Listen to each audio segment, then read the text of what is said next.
Good afternoon, Dan Delmar in for Aaron. He is back next week. Over the holidays, there was this interesting exercise done by the Canadian press to evaluate the productivity of politicians in Quebec. We're having a certain unproductive moment, I think, especially at the federal level. The House of Commons has been deadlocked for several weeks now over whether or not to release documents and these procedural debates. So it's not a very productive time in general for Canada. But looking at Quebec, there was one name that stood out in that survey as clearly the most productive politician, that is to say the MNA who passed the most laws over the past 25 years. That person joins us now. She is Monique Jerome-Forget, the former finance minister of Quebec. Hello, welcome back to CJAD.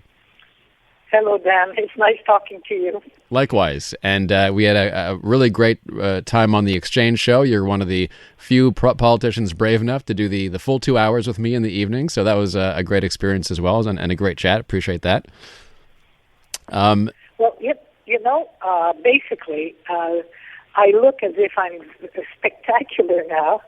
Indeed, I had many pieces of legislation, but in my former job, I was a civil servant in Ottawa, a high civil servant at the very highest level, and in the Department of Health and Welfare. And I fully understood when when I went to the minister and asked to change legislation, just not because it was a big legislation, but it was causing a lot of problems to people, including the government, but including citizens. So therefore, I was called upon by to sort of look at all these legislations and make sure that they fulfill what they're supposed to do in this day and age, because sometimes legislation was passed years ago was no longer applicable, or if applicable, was very time-consuming for people to apply, and people did not understand. So I had a lot of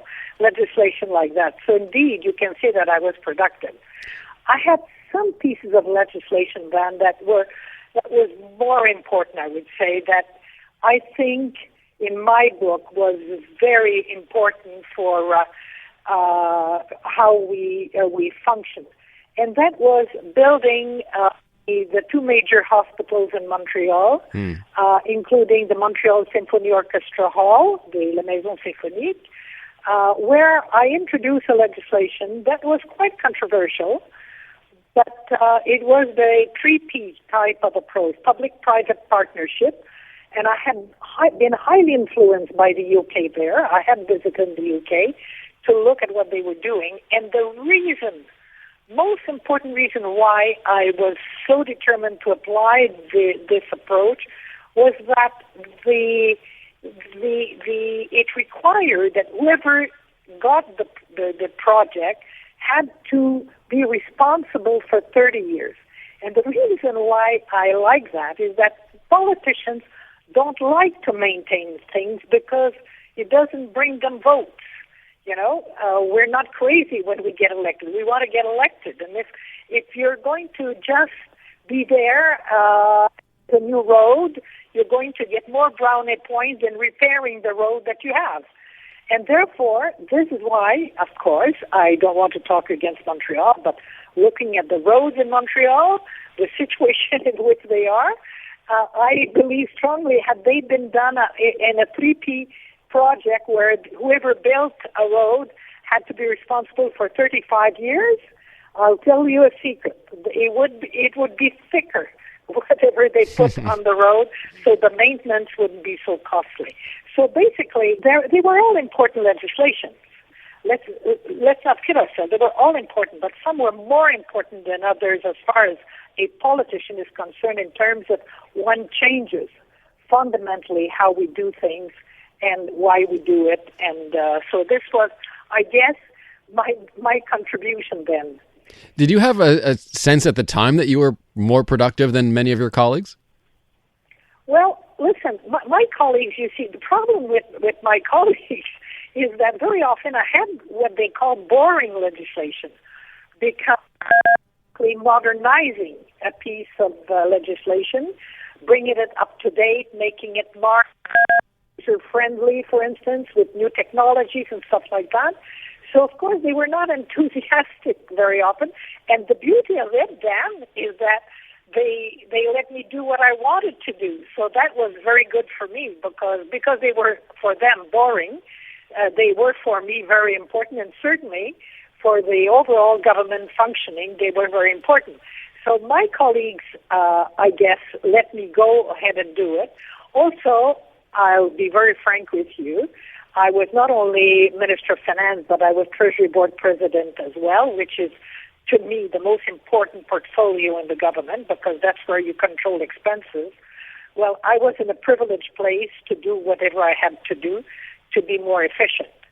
So I guess also, Dan, to tell you a secret, is that I arrived in politics at more or less at the end of a career, sort of. Not totally, because I went to work for Osler when I left politics.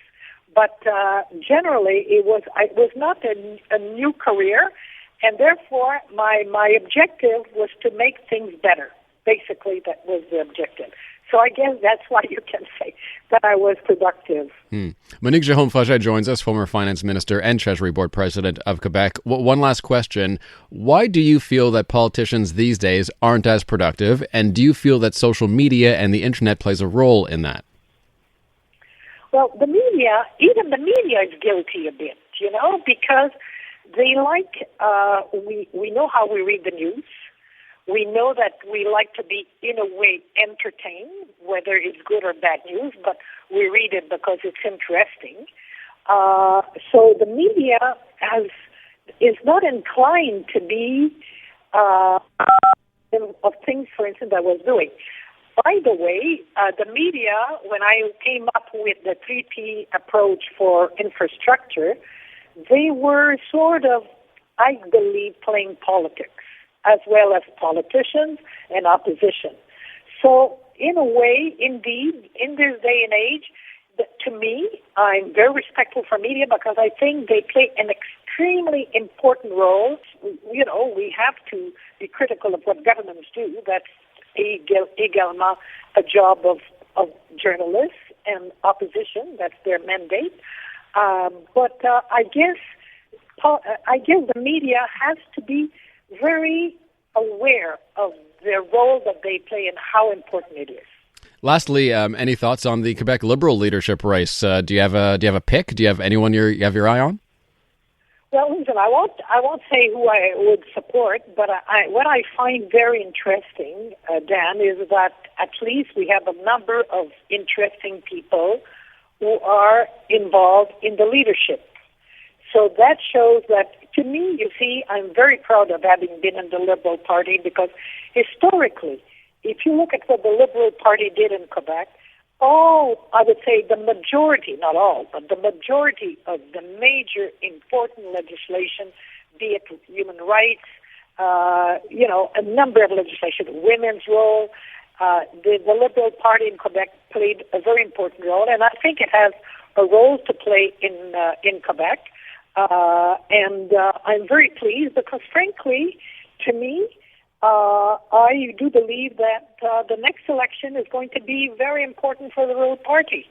There will be a new leader, fresh leader.